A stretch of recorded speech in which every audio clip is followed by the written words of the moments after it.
अशोक खरात प्रकरणाची सध्या राज्यभर चर्चा सुरू आहे. भोंदू बाबा अशोक खरात त्याच्या दरबारात चमत्कारी प्रयोग करून दाखवत लोकांना लुबाडायचा. त्याची हातसफाई पाहून लोकांनाही त्याला दैवी शक्ती प्राप्त आहे यावर विश्वास बसायचा. खरातच्या दरबारातील महाकाय सापाची चर्चा तर जिकडे तिकडे होती. पण खरात सारखे बुवा भोंदू बाबा यांच्यासाठी हे चमत्कार करून लोकांना फसवणे फार मोठी गोष्ट नसते. या चमत्कारामागे खरं तर विज्ञान असतं, पण सर्वसामान्यांना त्याची माहिती नसल्याने त्यांना तो चमत्कार वाटतो. आजच्या या व्हिडिओत आम्ही तुम्हाला या चमत्कारांचा लाईव्ह डेमो दाखवणार आहोत. नांदेडमधील अनिश्चय कार्यकर्ते सम्राट हटकर यांनी स्वतः चमत्कारामागचं विज्ञान सांगितलं आहे. चला सुरुवात करूया. सर्वप्रथम मी तुम्हाला सांगतो की चमत्कार म्हणजे काय. आता बऱ्याच लोकांना चमत्कार म्हणजे काय हे माहीत नाही. चमत्काराविषयी आकर्षण असतं, पण नेमकं चमत्कार म्हणजे काय याची व्याख्या केलेली नसते. आता मी तुम्हाला दाखवतो थोडक्यामध्ये. ही हातामध्ये उचलली, ही सोडली तर काय होईल, ही गुरुत्वाकर्षणानं खाली पडेल. ही खाली पडण्याच्या ऐवजी वर गेली तर तो झाला चमत्कार. म्हणजे विज्ञानाच्या ज्ञात नियमाच्या विरुद्ध जे वर्तन होतं त्याला आपण चमत्कार म्हणतो. चमत्कार कोणालाही करता येत नाहीत. दैवी शक्तीनं किंवा दैवी सामर्थ्यानं चमत्कार करता येत नाही. तर चमत्कार काय असते, एक तर ती भौतिक प्रक्रिया असती किंवा रासायनिक प्रक्रिया असती किंवा एखादं यांत्रिक मेकॅनिझम असतं किंवा हातचालकी तरी असती. याशिवाय चमत्कार करता येत नाही. हेच चमत्कार विज्ञानाच्या त्याच्या पाठीमागं कुठलं तरी वैज्ञानिक कारण असतं, ते लोकांना माहीत नसतं, म्हणून लोक त्याच्यावर विश्वास ठेवतात. तर सर, अनेक भोंदू बाबांच्या दरबारात चमत्कार होत असतात, तर मग ते कशा प्रकारे केले जातात हे तुम्ही आम्हाला लाईव्ह डेमो करून दाखवू शकता? हां, याच्याबद्दल मी तुम्हाला काही चमत्कार करून दाखवतो. आता हे नारळ आहे माझ्याकडं. हे काय, याच्यामध्ये पाणी आहे. पाण्यानं काय होते, आग विझते. परंतु एक बाबा असा होता की त्यानं सांगायचं की मला दैवी शक्ती प्राप्त झालेली आहे आणि पाण्यानं मी आग लावू शकतो. आपण म्हणतो की आग विझते, सर्वांना माहिती की आग विझते, पण त्या बाबानं पाण्यानं आग लावून दाखवली होती. तशी मी तुम्हाला पाण्यानं आग लावून दाखवतो. हे पाणी एकदा मी पुन्हा पिऊन दाखवतो. आता मी मंत्र म्हणतोय आणि पाण्यानं इथं आग लावतो. बघा तुम्ही.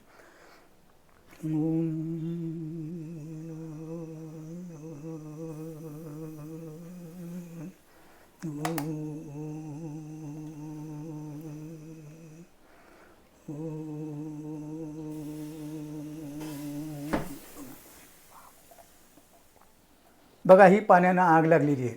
मी तुम्हाला काय सांगितलं की कुठलाही चमत्कार एकतर भौतिक प्रक्रिया असती किंवा रासायनिक प्रक्रिया असती किंवा एक यांत्रिकीचं मेकॅनिझम असतं किंवा हातचालकी असती. हे तुम्हाला मी आता रासायनिक प्रक्रियेचा एक प्रयोग दाखवलेला आहे.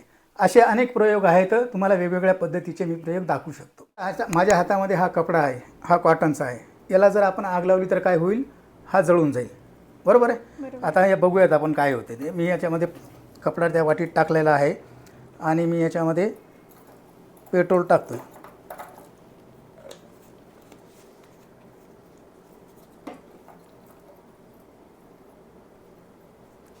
तुम्ही याला थोडीशी आग लावा. हे घ्या.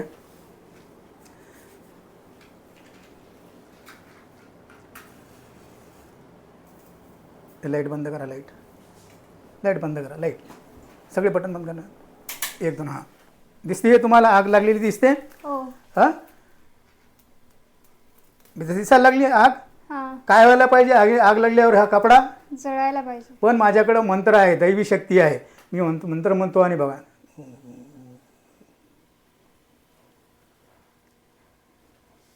आग लागूनही हा कपडा जळला नाही. आहे की नाही मंत्रामध्ये शक्ती? बरोबर. हाच कपडा, हेच प्रयोग मी जर खेड्यामध्ये जाऊन दाखवला आणि हे मंत्रामुळं कपडा जळाला नाही, आग लागून सुद्धा जळाला नाही म्हटलं तर लोक विश्वास ठेवणार. बरोबर आहे. हो. चला ठीक आहे. आता मी तुम्हाला एक दुसरा चमत्कार दाखवतोय. हे माझ्या हातामध्ये काय तुम्हाला माहिती आहे? छोटीशी कळशी. बरं, याला आपण कसं आहे, बुवा बाबा महाराजांचे काही स्पेशल शब्द असतात. याला काय म्हणतात, ते कलश म्हणतात. आपण साधारणतः घरामध्ये काय म्हणतो, याला तांब्या म्हणतो. पण बुवा बाबाच्या हातामध्ये गेलं तर तो काय होतो, कलश होतो. आता याच्यामध्ये काय आहे बघा, मी काय खाली टाकतो. काय याच्यामध्ये पाणी आहे. याला पाणी म्हणत नाहीत बाबा, काय म्हणतात याला, तीर्थ म्हणतात, तीर्थ. तर असाच एका बाबानं याच पद्धतीनं तीर्थ देऊन लोकांना फसवलेलं होतं. आता याच्यामध्ये मी पाणी टाकलेलं आहे. तो काय करायचा, बाबा आपल्या लोकांमध्ये जायचा आणि त्यांना बोलवायचा की मी हे तीर्थ आणलेलं आहे, म्हणजे गंगेवरून आणलेलं आहे आणि हे तुमच्यासाठी आणलेलं आहे, याच्यामध्ये थोडंसं काही पुण्यवान लोकांना मिळेल असं तो सांगायचा आणि ते प्रत्येकाला तीर्थ द्यायचा. तुम्ही या, आता मी तुम्हाला तीर्थ देतो, या. आता काय झालेलं आहे याच्यामधलं, तीर्थ संपले, टाकून द्या त्याच्यामध्ये. ठीक आहे. आता बाबा काय करायचा, असा घ्यायचा, ते दुसऱ्या व्यक्तीला बोलवायचं. आता याच्यातलं तीर्थ संपलेलं आहे तुम्हाला माहिती आहे. आता मी मंत्र म्हणतो आणि तुमच्यासाठी पुन्हा तीर्थ काढतो असं बाबा म्हणतो.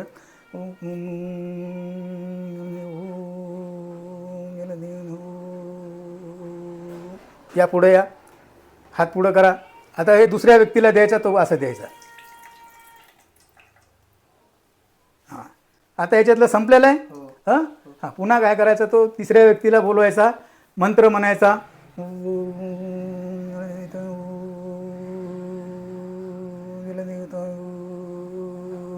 समजा आता तिसरा व्यक्ती आला तर त्याला सुद्धा तीर्थ द्यायचं. या बघा, याच्यामधलं तीर्थ संपत नाही. याच्या पाठीमागेही एक वैज्ञानिक कारण आहे, हे तुम्हाला नंतर सांगतोय मी. पण असंच लोकांना फसवल्या जातं. त्या बाबाकडचं तीर्थ संपत नाही आणि हे तीर्थ संपलेलं निघतं म्हणून काय होतं, लोकांवर एक प्रभाव पडतो, लोक त्याच्यावर विश्वास ठेवायला लागतात. आता हा माझ्या हातामध्ये काय आहे, हा पितळेचा दिवा आहे. ठीक आहे. आता हा दिवा पेटवण्यासाठी आपल्याला काय काय लागतं, एक तर तेल लागतं, रॉकेल लागतो, बरोबर आहे. याच्यामध्ये रॉकेल आहे का, याच्यामध्ये रॉकेल नाही. याच्यामध्ये वात आहे का, नाही, वात पण नाही आहे. आता हा बगर तेलाचा, बगर वातीचा मी पाण्यानं दिवा पेटवून दाखवतो. तुम्ही काय करा, तुम्ही याच्यामध्ये पाणी भरा.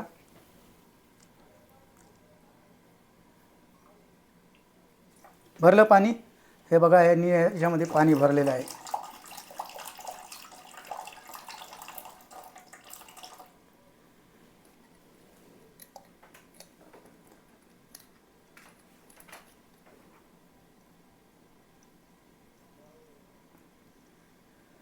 तुम्ही स्वतः याच्यामध्ये पाणी भरलेलं आहे, आपण हे टाकलेलं आहे याच्यामध्ये. बघूयात आपण.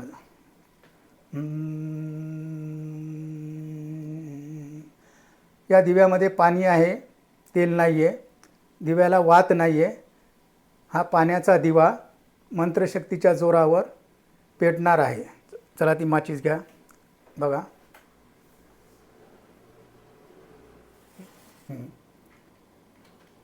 दिवा पेटवायचा, आगा नाही दिसतो का, वात दिसते. लाईट बंद करा, लाईट बंद करा. ते दिसते का तुम्हाला, दिसते दिसते. तुम्ही बघितलं, याच्यामध्ये पाणी टाकलेलं होतं. याला वात नाही आहे, बगर तेलाचा, बगर वातीचा पाण्याचा दिवा पेटलेला आहे. हा दिवा कोणी पेटवला होता माहिती आहे तुम्हाला, सत्य साईबाबांनी पेटवलेलं. सॉरी, साईबाबांनी पेटवला होता असं म्हणतात. ठीक आहे, पाण्याचा दिवा साईबाबांनी पेटवलेला होता असं म्हणतात. दिसतो. हे माझ्या जवळ ग्लास आहे, त्या ग्लासमध्ये तांदूळ आहेत. हे तांदूळ मी याच्यामध्ये टाकलेलं आहे. हा एका ठिकाणी चमत्कार करण्यात आलेला होता. त्या ठिकाणी असं होतं की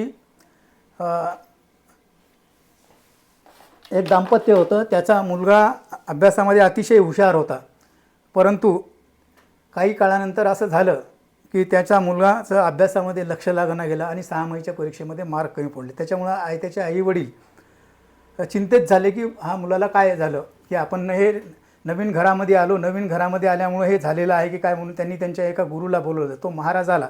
महाराजांनी काय केलं, असं की त्या ग्लासमध्ये तांदूळ घेतले आणि त्याच्यामध्ये ही अशी उदबत्ती ठेवली. आता ही मी तुम्हाला थोडीशी मोडून दाखवतो ही उदबत्ती. आता ही उदबत्ती ठेवली आणि त्यांनी काय केलं की त्या तांदळामध्ये टाकली अशी, आणि त्या उदबत्तीचं जे टोक आहे त्यांनी काय केलं, जिकडे एक अशी त्याच्या बाबांची तस्वीर होती, त्या तस्वीरीकडे त्यांनी बोट केलं, हे टोक केलं आणि त्यांनी त्याला उदबत्तीला पेटवलं.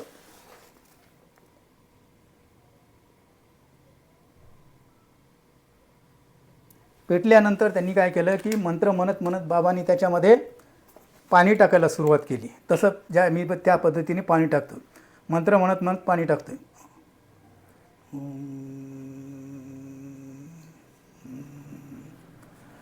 बघा, ह्या उदबत्तीचं टोक कोणीकडं आहे? बाबांच्या फोटोकडे. बाबांच्या फोटोकडं आहे.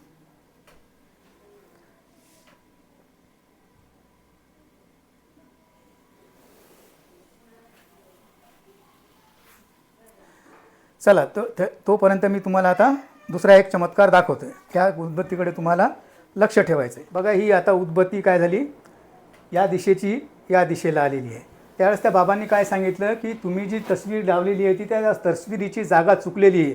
ही तस्वीर या भिंतीच्या ऐवजी या भिंतीवर पाहिजे. या भिंतीवर नसल्यामुळं तुमच्या मुलाच्या अभ्यासावर परिणाम झालेला आहे असं त्यांनी सांगितलं.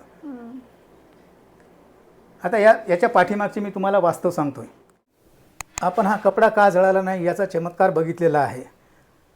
हा जो कपडा आहे, स्पिरिट आणि पाणी याचं मिश्रण असलेल्या वाटीमध्ये हा मी कपडा टाकला आणि तो भिजवून घेतला. भिजवून घेतल्यानंतर तो कपडा या त्रिशूळावर ठेवला आणि या कपड्याला काडीने पेट दिला. पेट दिल्यानंतर झालं काय की स्पिरिट हे अतिशय ज्वलनशील असल्यामुळं काय त्यांनी पटकन आग पकडली आणि कपडा ओला होता त्याच्यामुळं कपडा जळाला नाही, पण ते स्पिरिट जळत होतं. स्पिरिट जळत असल्यामुळं काय झालं, तुम्हाला लोकांना आग दिसली, परंतु हा कपडा ओला असल्यामुळं जळाला नाही, फक्त स्पिरिट जळून गेला. हा याच्या पाठीमागचा कार्यकारण भाव आहे. तुम्हाला माहीत असेल की चमत्कार काहीही नसतो, म्हणजे दैवी शक्तीने होत नाही. तर हे झालं कसं याविषयी मी तुम्हाला याचं स्पष्टीकरण देतो आहे की ह्या नारळामध्ये सोडियम मेटल नावाचं एक रसायन मी इथं ठेवलं होतं. सोडियम मेटल हे रसायन पाण्याच्या संपर्कात आल्यानंतर आग पकडतं. हे कुठल्याही प्रयोगशाळेमध्ये ठेवलेलं असतं, ते सुरक्षित ठिकाणी ठेवलेलं असतं. बऱ्याच ठिकाणी हे रॉकेलमध्ये ठेवलेलं असतं. पाण्याच्या संपर्कात येऊ नये, पाण्याच्या संपर्कात आलं तर पेट घेतो, हे त्याचं गुणधर्म आहे. याच्यामध्ये जादू किंवा मंत्र काही नाही आहे, फक्त हे मला माहिती होतं आणि हे ठेवून पाणी टाकताना मी फक्त मंत्र म्हटले आणि ते पेटलं. यामुळं लोकांना असं वाटते की ते मंत्रामुळं पेटलेलं आहे. दुसरा चमत्कार आपला होता दिव्याचा. हा दिवा होता. हा दिवा कधी पाण्याने पेटत नाही. तुम्हाला सांगितलं होतं की याच्यामध्ये काही रसायन वापरलेलं होतं. हे ज्यावेळेस मी त्यांना पाणी भरायला सांगितलं होतं त्यावेळेस मी इथं माझ्याकडे एक कॅल्शियम कार्बाईडचा खडा होता, तो मी उचलला आणि या झाकणाखाली ठेवून दिला आणि त्यांच्याकडून त्यांनी माझ्या हातात दिवा दिल्यानंतर मी काय केलं, हे याच्यातलं पाणी काही टाकलं. हे पूर्ण दिवा भरला असता तर ते पेटला नसता, कारण त्या जो गॅस तयार होतो त्या गॅसला जागा राहिली नसती. त्याच्यामुळं मी काय केलं, त्या गॅसला जागा राहावी म्हणून अर्धं पाणी याच्यातलं खाली केलं आणि त्याच्यावर हा झाकण ठेवते वेळेस मी काय केलं, तो खडा याच्यामध्ये दिव्यामध्ये टाकला आणि झाकण लावलं. ॲसिटिन हे म्हणजे पाणी आणि कॅल्शियम कार्बाईड यांची रासायनिक प्रक्रिया होऊन ॲसिटिलिन नावाचा गॅस तयार होतो आणि चुनखळी तयार होते. ती चुनखळी खाली बुडाला बसते आणि ॲसिटिलिन नावाचा जो गॅस आहे तो हवेपेक्षा हलका असल्यामुळं वर निघतो आणि ते ज्वलनशील असतो आणि काडी पेटवल्याबरोबर त्यांनी पेट घेतलेला आहे. याच्यामागे कुठलीही दैवी शक्ती, दैवी चमत्कार नाही. ही असं काय निघतं आहे हे आपण बघणार आहोत. याच्या पाठीमागचं कारण बघणार आहोत. हे बघा, याच्यामध्ये आणखीसुद्धा तीर्थ निघणार आहे, ह्याच्यातलं संपणार नाही.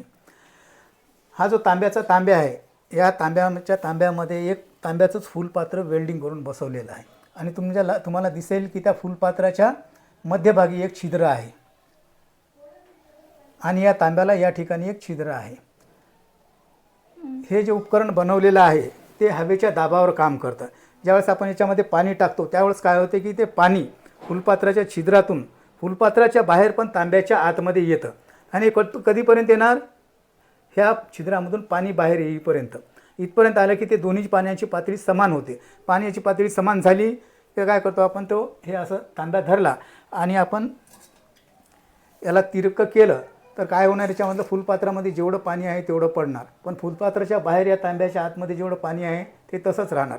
मग बाबा काय करतो, इथला असा हा तांब्या हातात घेतो आणि मंत्र म्हणण्यासाठी हात उचलतो. हात उचलल्यानंतर काय होतं, या छिद्रातून हवेचा जो वातावरणाचा दाब आहे तो पाण्यावर पडतो. कुठल्या, फुलपात्राच्या बाहेरच्या पाण्यावर पडतो. त्या हवेच्या दाबामुळं काय होतं की पाणी फुलपात्राच्या छिद्रातून, खालची जे छिद्र आहे त्या छिद्रातून वर येतं आणि पुन्हा ते एक समान पातळी झाली की थांबतं. पुन्हा काय करतो आम्ही, याच्यावर हा अंगठा ठेवून पुन्हा हे पाणी तांब्यात तिरपं करून पाणी पूर्ण काढून टाकतो. पुन्हा काय करतो की मंत्र म्हणण्यासाठी हा तांब्या इथं हातात घेतो आणि पुन्हा मंत्र म्हणण्यासाठी हा हात असा फिरवतो. त्यावेळेस काय होते, पुन्हा हा हवेचा धावतो. ही अशी सायकल चालू राहते. याच्यामध्ये कुठलीही दैवी शक्ती, दैवी सामर्थ्य नाही. हा भौतिकशास्त्राचा एक चांगला आविष्कार आहे.